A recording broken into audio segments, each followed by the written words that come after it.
There is a beast that is feeding our bias and our social madness. To understand today's gospel, we must first discover what the notion of clean and unclean meant in a distant culture that is so foreign in time and place to our own. In its historical gospel setting, clean and unclean are not individual virtues, but social qualities. The real danger of someone doing something unclean is not what it does to the person as an individual, but what it does to the whole group to which that person belongs. That is a very different way of thinking to our postmodern age. The reason the Pharisees are worried about the disciples and what they're doing is not because they're concerned for the souls of the disciples, but because they are concerned for themselves. The impure actions of the disciples is making everyone who is gathered in the same place as the disciples also unclean. Jesus changes the list of actions by which an individual can damage the whole community and its ability to stand before God as a holy people. The actions of individual damage the whole group, damages its ability to be the people of God, damaging its ability to stand before God and ask for their needs and the needs of humanity, as we all do in the prayers of the faithful. It also tarnishes their ability to reflect God's love to the world.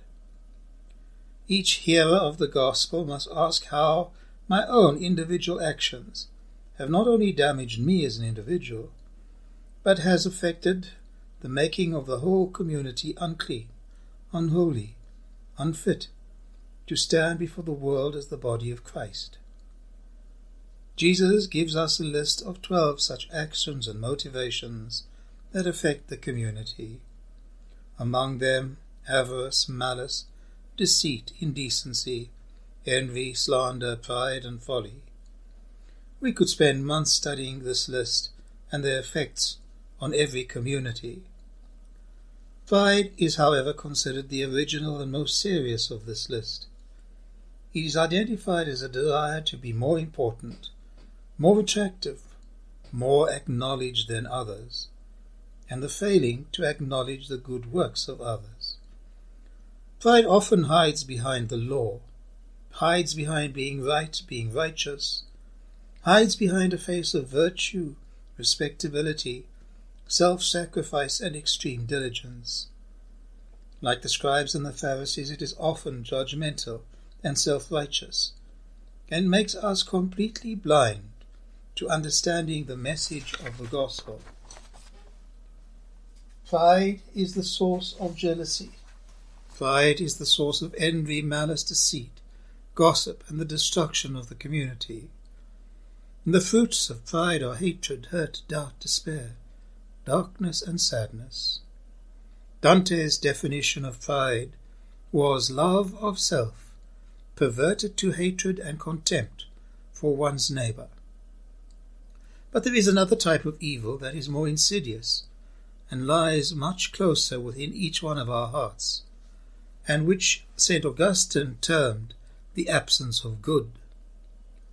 Hannah Arendt coined a term for this, the banality of evil, while covering the 1961 trial of Adolf Eichmann, a Nazi official charged with the orderly extermination of Europe's Jews.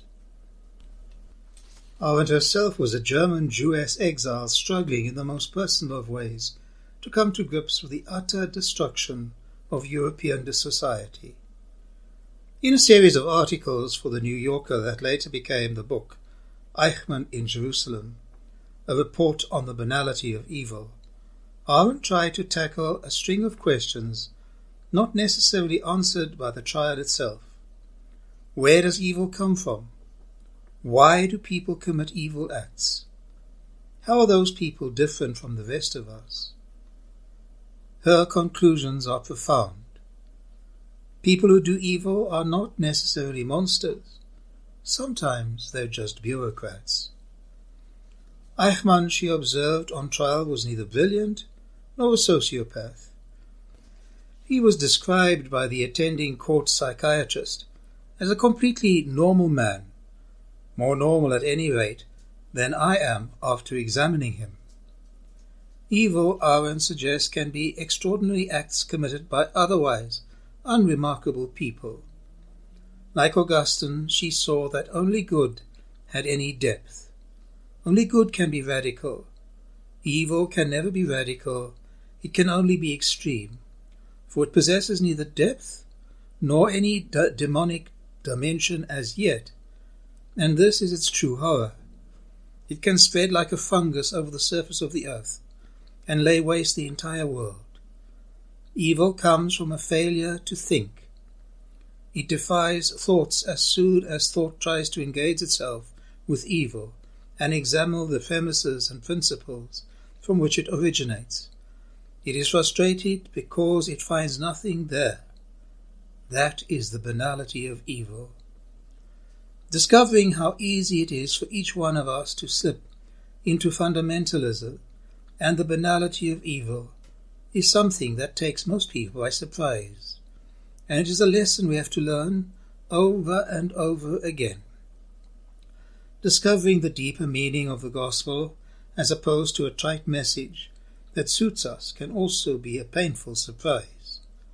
The gospel warns us about reading the message through our cultural and ethnic prejudices, against judgments being passed by an elite who are isolated from the reality of people's experiences. We are warned about disregarding the first and only commandment of universal love and compassion, ignoring the hidden horrors of sexism, racism, elitism, cultural imperialism, and religious intolerance. All these things which come from within the worst of the human heart and make humanity, make our community unclean and inhuman. May the Lord grant you peace.